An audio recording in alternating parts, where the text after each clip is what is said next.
Bonjour Jean Prévost. Bonjour Claude Tran. Nous sommes à la Sorbonne et vous venez de faire une conférence pour les adhérents de l'association des membres de l'Ordre des Palmes Académiques et le thème qui a été choisi, c'est le féminin. Mais pourquoi ce mot féminin ?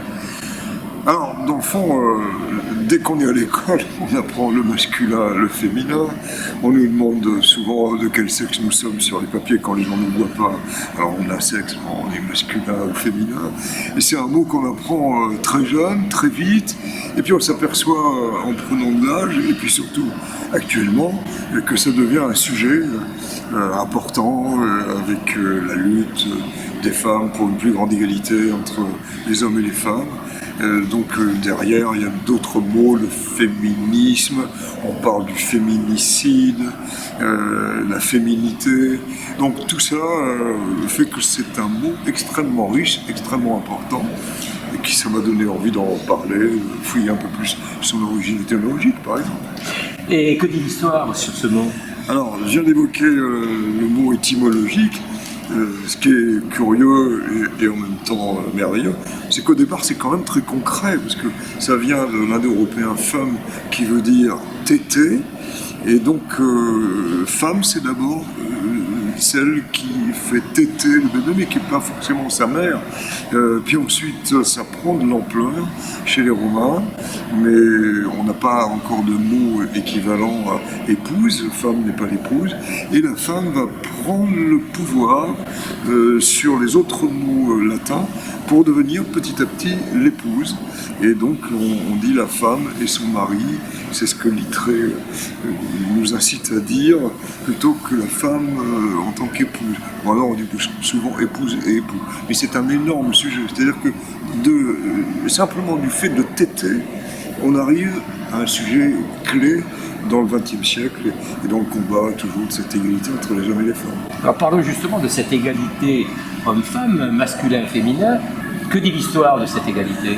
Alors il faut presque dire qu'en suivant les dictionnaires, on se rend compte à peu près de ce que peut dire l'histoire, parce qu'au début, quand vous avez des définitions de Richelet qui évoque la femme comme créature raisonnable, faite de la main de Dieu pour accompagner l'homme, bon, on est quand même assez loin de la conception actuelle d'égalité. Et puis, on se rend bien compte que les dictionnaires ont été faits par des hommes. Il a fallu attendre très longtemps. Ce n'est que presque à partir des années 70-80, Paul Robert étant pionnier d'ailleurs dans le domaine, qu'il a demandé à une femme de venir comme lexicographe, c'était Josette Redebois.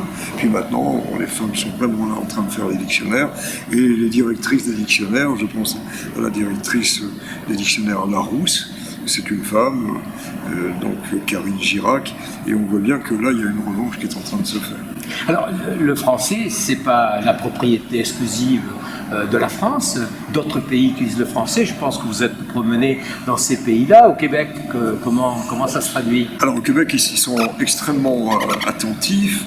Ils ont été les premiers, évidemment, dans les mouvements féministes, à exiger, par exemple, dans les dictionnaires, qu'il y ait autant de « il » que de « elle » dans les exemples.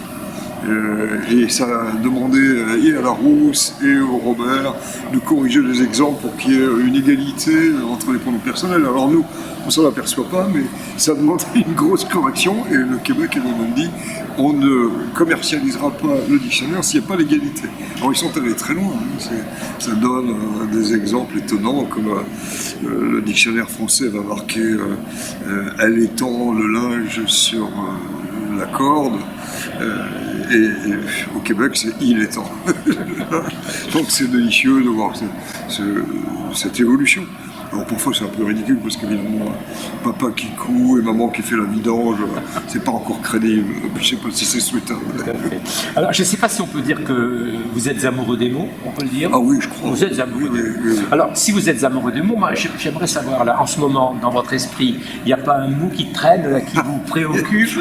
Alors il y en a un qui me plaît beaucoup, qui est compliqué à prononcer, mais maintenant je le prononce très bien, c'est l'ultra-crépidarianisme.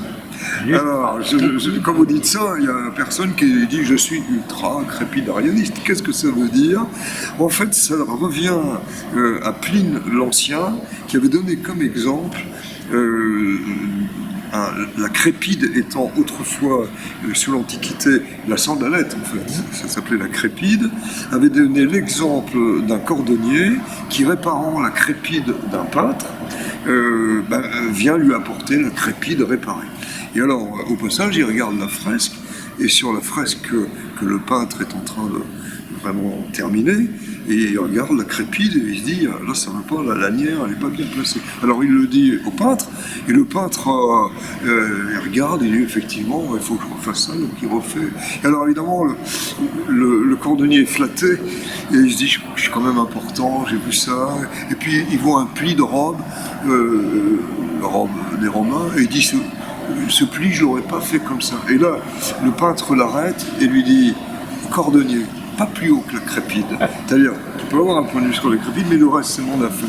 Et l'ultra-crépidarianisme, c'est une invention des Anglais, c'est au-dessus du pied, et ce sont tous ces gens qui parlent au-dessus de leurs moyens. On en a des journalistes, enfin ils nous font ils ont un avis sur tous les sujets, il y a des acteurs qui prennent la parole tous les 5 minutes sur des sujets, et moi j'essaie d'éviter l'ultra-crépidarianisme. Les mots, les dictionnaires, je peux dire des choses, pas trop de bêtises. Mais si on me demande, je ne sais pas si cette réforme, elle est bonne, elle n'est pas bonne, je n'ai pas les dossiers. Par contre, vous avez parlé de robe, là, on revient au féminin. Ben oui, ben oui. Une robe portée par les hommes. Oui, c'est ça, en plein, c'est effectivement une jolie pirouette, parce que la robe a d'abord été la robe des hommes, et on parlait des robes de prêtres, mais des robes des juges, on en parle encore évidemment, des avocats. Et la jupe était aussi un vêtement d'homme, le mot arabe qui passait petit à petit aussi du côté des femmes. Même si Jean-Paul Gaultier a relancé la jupe pour les hommes, enfin pour le moment, on n'en va pas vraiment dans les rues. Jean, on ne pourrait pas s'arrêter. Vous avez toujours des mots à dire sur les mots. Oui, c'est vrai. Merci à vous. Oh, merci beaucoup. Merci Claude.